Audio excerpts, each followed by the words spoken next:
이완의 과제는 어느 정당이 정권을 잡느냐와 무관하게 반드시 이루어져야 할 탈정치적 제도개혁 사안이다. 그러나 검찰의 이익을 자신의 이익으로 생각하던 언론과 야당은 발목 잡기로 일관했다. 법무검찰 개혁을 위해 한 걸음 내딛는데도 온 힘을 모아야 했다. 정경심 교수가 기소되고 가족에 대한 수사가 진행되는 상황에서 장관으로 이 같은 과제를 추진하는 것은 참으로 고통스러웠다. 어떠한 개혁 방안도 진위가 왜곡되어 보도되고 공격받았다. 특히 2019년 9월 23일 검찰이 집을 압수수색하자 나의 입지는 좁아졌다.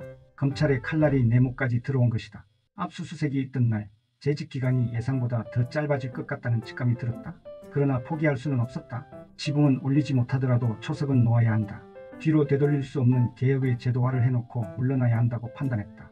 서둘러야 했다. 집중해야 했다. 가족 전체가 십자포화와 융단 폭격을 맞고 있어 고통스러웠지만 초석을 놓을 때까지는 견뎌야 했다. 검찰개혁에 대한 국민적 관심이 유례없이 고조된 만큼 국민적 공감대가 확고히 형성될 때까지 버텨야 했다. 9월 25일 시사인과 인터뷰를 했다. 길지만 당시 나의 마음과 각오를 잘 드러낸 답변을 옮긴다. 검찰개혁이 이번에도 좌초되면 같은 생각은 하고 싶지 않습니다. 검찰개혁은 저를 딛고서라도 가야 한다고 생각합니다. 구시대의 잿더미를 넘어 새로운 개혁의 시간이 온다는 다짐을 하면서 이를 악물고 출근하고 있습니다. 처음 지명됐을 때는 이런 상태의 노일이라고는 상상도 못했습니다. 훨씬 더 신나게 즐겁게 제가 원래 구상했던 것들을 할 수 있으리라고 생각했죠. 그게 제 업보인지 운명인지 모르겠지만 이런 처지에 놓이게 되었습니다. 아주 개인적으로만 보게 되면 가족을 돌보는 게 급합니다. 집에 있지를 못하잖아요. 오늘도 제 가족을 돌보지 못하는 상태에 있거든요. 제가 그냥 사인이라면 빨리 돌아가서 가족을 돌봐야 합니다. 가족들이 힘들어하는 상태인데 그 점에서 힘들죠. 힘든데 제가 사인이 아니라 공인, 그 중에서도 고위공직자이기 때문입니다. 앞서 이번에도 좌초대면이라는 생각은 상상하기도 싫다고 했습니다만 임명됐을 때 하려고 했던 걸 이루지 못할 수도 있겠지만 그럼에도 불구하고 왜 임명됐을까요? 현재 상당수 국민들이 제가 부족하고 미흡하고 불찰이 있다는 걸 알면서도 저에 대한 실망도 하셨고 분노도 하셨고 저의 부족함을 다 알면서도 왜 검찰개혁이 필요하다고 나서고 계실까요? 조국 장관이라는 사람이 너무 좋다 이게 아니에요. 저는 그렇게 생각합니다. 그 뜻, 국민들의 뜻을 생각하면서 일을 하려고 합니다. 한 걸음 한 걸음 그냥 가보려고요. 갈 때마다 불편한 걸음이에요. 공적 행보를 할 때 즐겁거나 이렇지 않은 상황입니다. 어쩔 수 없이 불편한 일들이 벌어지거든요. 책임, 소명, 소임 이런 말들이 얼마나 두렵고 무서운 말인지 깨우치고 있습니다. 요새는 제가 하루를 살고 또 하루를 살아내는 것이 개혁이고 인생이라는 생각이 드는데요. 뒤로 되돌릴 수 없는 개혁, 결국은 제도화라고 봅니다. 죽을 힘을 다해 한 걸음이라도 앞으로 내디딜 겁니다. 언제 어디까지일지 모르지만 갈 수 있는 데까지 가볼 생각입니다. 장관 사임 후 어느 날 갑자기 치아에 격심한 통증이 왔다. 평소 통증을 잘 참는 편이라 진통제도 거의 먹지 않는데 도저히 견딜 수 없는 아픔이었다.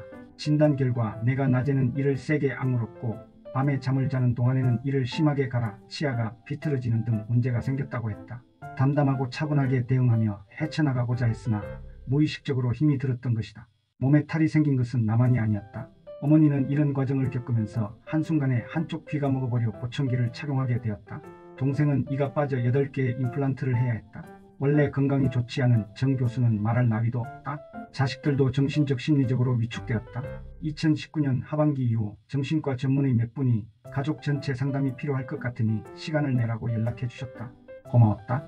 그런데 계속 이어지는 재판 준비와 출석 때문에 상담을 받기 어려웠다. 그분들의 마음을 생각해서라도 상황이 일단락되면 찾아뵙기로 다짐했다. 나와 내 가족에 대한 검찰 수사가 어디까지 확대될지 모르는 상황에서 장관으로서 법무검찰개혁의 초석을 놓으려 한 것은 만용이었을까? 아니면 비극적 숙명이었을까? 아무튼 나는 장관직을 내려오는 최후의 순간까지 최선을 다하려고 했다. 내가 장관에서 물러난 후 건국대 이종필 교수는 이렇게 평가했다.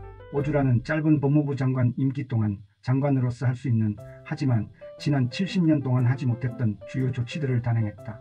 검찰 출신 이근태 변호사는 TBS 김어준의 뉴스공장 인터뷰에서 특수부 축소와 심야 조사 폐지 등을 예로 들며 재임 기간 36일간 10년 동안 안 됐던 일을 다 해놓은 것이라고 평했다.